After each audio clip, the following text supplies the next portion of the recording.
NEET UG का exam government of India की संस्था एनटीए के द्वारा संपन्न कराया जाता है तथा नीट पीजी का entrance exam government of India की संस्था NBE national board of examination के द्वारा संपन्न कराया जाता है। ये भारत सरकार की संस्थाओं के द्वारा परीक्षा परिणाम घोषित करने के उपरांत हर स्टेट को परीक्षा परिणाम घोषित कर दिया जाता है। उसमें ऑल इंडिया रैंक जो घोषित की जाती है उसी के आधार पर स्टेट अपनी अपनी काउंसलिंग कराते हैं।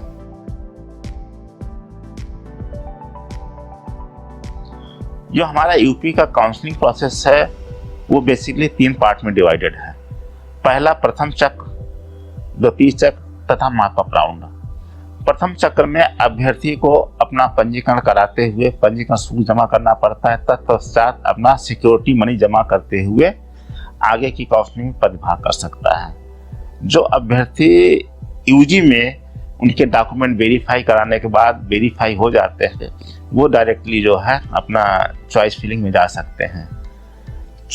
जो भी कैंडिडेट रजिस्टर करेगा यूपी यूजी के लिए उसको जो है पहले अपने डॉक्यूमेंट अपलोड करने होंगे और डॉक्यूमेंट अपलोड करने के समय ही उनको एक नोडल सेंटर का नाम देना होता है कि जिस नोडल सेंटर पे वो अपना डॉक्यूमेंट वेरीफाई कराना चाहते हैं वहाँ पे उनको उसको क्लिक करना होगा ताकि उनको नोडल सेंटर का पता रहे। इसके पश्चात जब चॉइस फिल करने के बाद अलॉटमेंट हो जाता है। अलॉटमेंट के बाद अभ्यर्थी जो गवर्नमेंट कॉलेज मिला है वो गवर्नमेंट कॉलेज में जाकर रिपोर्ट करेगा। जिन अभ्यर्थियों को प्राइवेट कॉलेज मिला हुआ है वो हमारे राजकीय मेडिकल कॉलेजों में प्रवेश के लिए नोडल सेंटर बनाए गए हैं, उन्हीं नोडल सेंटर पर जाके रिपोर्ट करेगा। इसी तरह इसके बाद द्वितीय चक्र की काउंसलिंग कराई जाती है। द्वितीय चक्र में राउंड 1 से पंजीकृत अभ्यर्थी भी अहर होते हैं तथा कुछ नए कैंडिडेट के लिए भी पंजीकरण खोला जाता है। नए कैंडिडेट भी पंजीकृत करके अंदर आ सकते हैं। द्वितीय चक्र में प्रथम चक्र से प्रवेशित अभ्यर्थी के पास सीट बदलने का और कॉलेज बदलने का ऑप्शन होता है। यदि वो चाहे तो अपनी सीट और कॉलेज दोनों बदल सकता है, लेकिन उनका आवंटन उनकी रैंक और विकल्प के आधार पर ही किया जाएगा। इस तरह तीसरा पार्ट हमारा मापअप आता है। मापअप के लिए वही अभ्यर्थी अहर होते हैं जिन्हें कहीं भी उत्तर प्रदेश राज्य में कोई सीट आवंटित ना हुई हो। आवंटन के पश्चात प्रवेश न लेने वाले अभ्यर्थी या त्याग पत्र देने वाले अभ्यर्थी इस काउंसलिंग के लिए अहर नहीं होंगे। इसके साथ ही ऑल ओवर इंडिया में कहीं भी कोई छात्र प्रवेशित है वो अभ्यर्थी भी मापअप चक्र के लिए अहर नहीं होगा। इसके अलावा एक और बात करनी है, जो सिक्योरिटी मनी जमा कराई जाती है, जो एडमिटेड प्रवेशित कैंडिडेट हैं जिन्होंने प्रवेश ले लिया है उनकी सिक्योरिटी मनी कॉलेज से सीट वेरीफाई करने के बाद उनको वापस कर दी जाएगी। जिन अभ्यर्थियों को कोई सीट आवंटित नहीं होगी उन्होंने जिस अकाउंट से अपनी सिक्योरिटी मनी जमा करी है उसी अकाउंट में वो सिक्योरिटी मनी उनकी वापस की जाएगी। जो अभ्यर्थी आवंटन के पश्चात प्रवेश नहीं लेंगे उनकी सिक्योरिटी मनी जब्त कर ली जाएगी।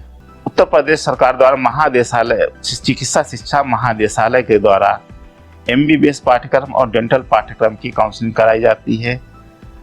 शेष इसके अतिरिक्त शेष आयुष विभाग आयुर्वेदिक यूनानी होम्योपैथिक पाठ्यक्रम की काउंसलिंग आयुष विभाग के द्वारा संपन्न कराई जाती है।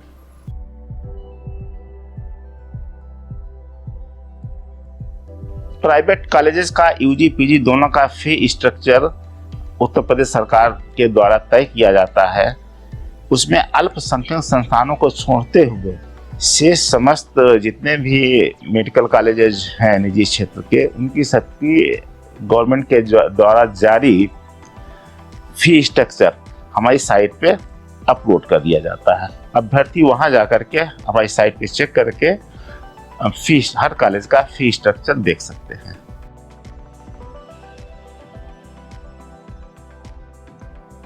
नीट पीजी में 2 तरह के एग्जाम होते हैं। एक नीट पीजी जिसमें एमडी एमएस डीएनबी कवर होता है तथा एक एमडीएस डेंटल का एग्जाम होता है जिसमें पीजी का नीट एमडीएस कवर होता है।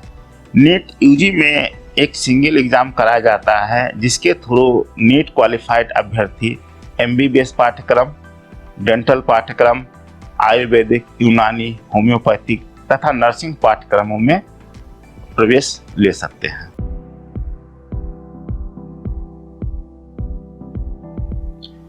नीट में प्रतिभाग करने के लिए एज और अटेम्प्ट का अभी तक कोई बार नहीं है।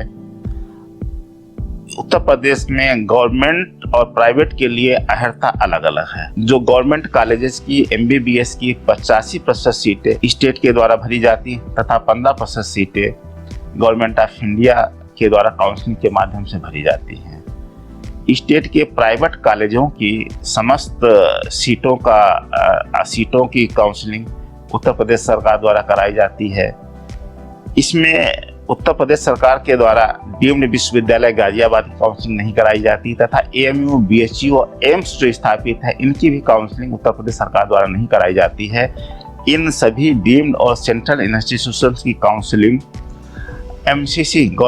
MCC medical counselling committee of India के द्वारा कराई जाती है।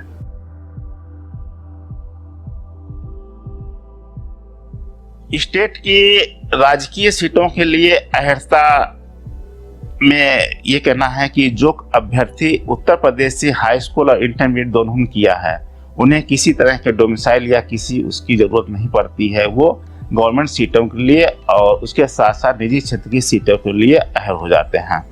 ऐसे अभ्यर्थी जिन्होंने हाई स्कूल अथवा इंटरमीडिएट अथवा एक या दोनों परीक्षाएं स्टेट के बाहर से पास की हैं, उन्हें एक अपना सामान्य निवास अथवा मूल निवास के साथ जो है उनको यहाँ प्रस्तुत करना पड़ता है। तत्पश्चात वो भी प्रतिभाग कर सकते हैं। इस संबंध में गवर्नमेंट का शासनादेश 2003 का जो हमारी साइट पर पड़ा हुआ उसके अनुसार वो डॉक्यूमेंट बनवा करके हमारे उत्तर प्रदेश की राजकीय सीटें है तो प्रतिभाग कर सकते हैं।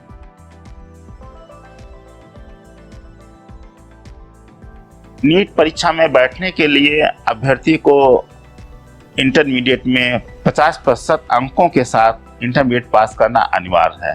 अनारक्षित अभ्यर्थियों के लिए फिजिक्स, केमिस्ट्री, बायोलॉजी में 50% होने चाहिए तथा आरक्षित वर्ग के लिए 40% की बाध्यता है कि 40% नीट में इंटरमीडिएट में स्कोर होना चाहिए। NEET eligibility government of India की संस्था के द्वारा कराई जाती है। नीट का कट ऑफ उन्हीं के द्वारा जारी किया जाता है। नीट का कट ऑफ 50 परसेंटाइल UR के लिए निर्धारित है तथा OBC, SC, ST के लिए 40 परसेंटाइल यानी 40 परसेंटाइल निर्धारित है।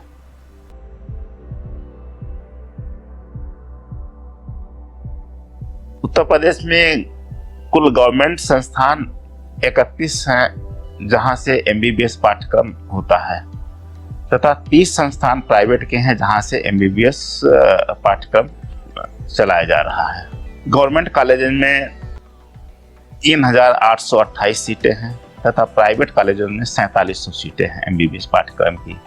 इसके अलावा गवर्नमेंट में राजकीय क्षेत्र में 70 सीटें डेंटल पाठ्यक्रम की हैं तथा 2200 सीटें निजी क्षेत्र के कॉलेजों की हैं।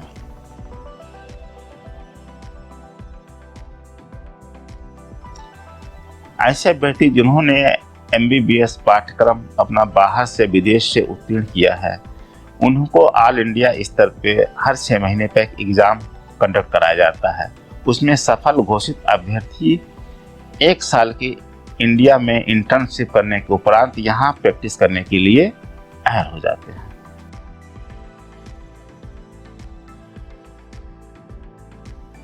भारत में केवल नीट पास अभ्यर्थी ही मेडिकल पाठ्यक्रमों में प्रवेश ले सकते हैं। बगैर नीट के कोई भी किसी पाठ्यक्रम में प्रवेश लेना संभव नहीं है।